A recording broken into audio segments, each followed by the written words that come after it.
this is Naomi. She has Down syndrome, and sometimes she can be a little challenging. Would you like me to stay today to help you accommodate her? Oh, no, it's okay. We have a no parent policy, but that's okay. I have worked with special needs before, and I've got this.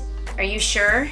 Come on, Naomi, you can come sit down here next to me. So then I'll just go ahead and be in the lobby if you need me. Yes, go enjoy your service. I'm sorry, Miss Melendez. Naomi is running around the classroom and not listening to anybody. I'm sorry, you're gonna have to come and get her. Oh, I'm sorry. I'm so sorry. She's just gonna have to stay with you during the service. We just can't accommodate for her. No problem. So that conversation that you just heard, I actually wrote when I was visiting a church for the first time, because I know that this conversation that you just heard is one that you may have heard many times as you were visiting churches, whether you're relocating to a new city or just moving to a different congregation. When you have a child with special needs, it's not easy to find a place that is willing to accommodate for them. And us as parents know how important it is to not sacrifice our walk with the Lord, our church community, family, congregation. We don't want to sacrifice that just because our child has a disability. So I wrote that, and I thought, what can we do as parents? What can we do? And so I wrote a little thing. I did see, I got some scrap paper out, wrote a little thing, and I'm gonna read it to you because it was in the moment. I think my words are just so much better on here, and I'm gonna try to do the best that I can to share the emotions that I was feeling in the moment when I wrote this. So hopefully this is a sense of encouragement to you. So here's what I wrote. The conversation, unfortunately, happens all the time for us. So what are we to do? Understand that the current state of the world was not designed to accommodate for our children, right? Culturally, socially, and educationally.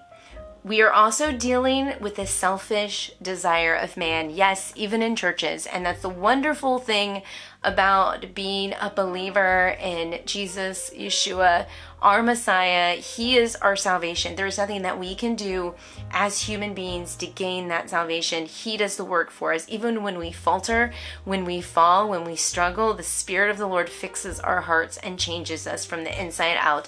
And that is one thing that is so wonderful about being a believer. But even in a church congregational setting, we are dealing with man and the selfish nature of man and flesh. That's just how it is. We have to come to terms with that.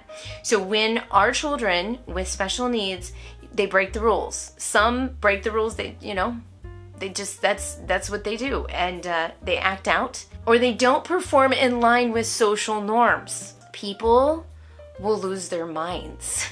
They have no control of these kids. Things are completely unpredictable for them, and they feel absolutely helpless. So they get into a state of helplessness, and they don't know what to do with themselves. Most people are actually going to respond in one of two ways.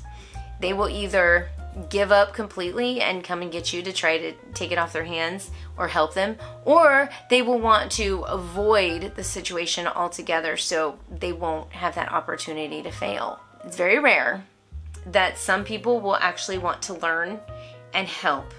And even if that's true, many of these people are afraid of messing up or offending you.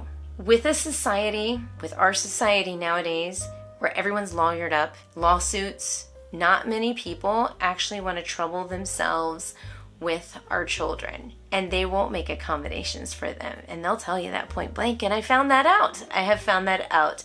Yes, there are laws in place, but there are special situations. Keep that in mind. So what are we actually to do as parents? Now, I am not a big fan of hiring a lawyer every time something doesn't go your way, or even threatening to hire a lawyer every time something doesn't go your way. It's a lot of money. That very unnecessary money. I like to follow what scripture says. Go to the person first. If not, get a mediator. Okay. But what are we to do? What are we to do? This is what I do. Be the nicest person you can possibly be. Offer solutions be knowledgeable, and try to educate others in a very respectful manner, but also understand what is happening with the state of our world and society today. It's not easy. Your feelings are gonna get hurt over and over and over again. You're gonna feel left out of situations. Those rare occurrences when people do step up and help, which let me tell you what, when that happens, and even today, I had a situation like that happen. Y'all, I am like, seriously, I am so thankful for those people in my life. Ironically, that person does have a child with autism, so they get it. They totally get it. And I hope one day when I am older and capable of doing stuff like that to help others, I will. Us as parents, we should never give up. We should never, ever give up, especially when it comes to going to church and walking with the Lord and doing things that draw us closer to our community. We should never, ever give up. You are also making a difference, not only for your life and your walk with the Lord, but you're making a difference in your child's life, because you're modeling what it's like to do the things of God, to serve the Lord, to love Him. We're also doing something that's great. We're bringing awareness to the world. I always like to bring Naomi with me because I feel like it's good for people to get to know Naomi and get to know what it's like to know someone who has Down syndrome. And it doesn't have to be Down syndrome. It could be autism, and it could even be ADHD. So keep that in mind. You are not a bad parent. People do not hate you. We all gotta stick together anyway. I'm hoping this is a sense of encouragement, guys. So hang on, don't let go. Let me know in the comments what you think.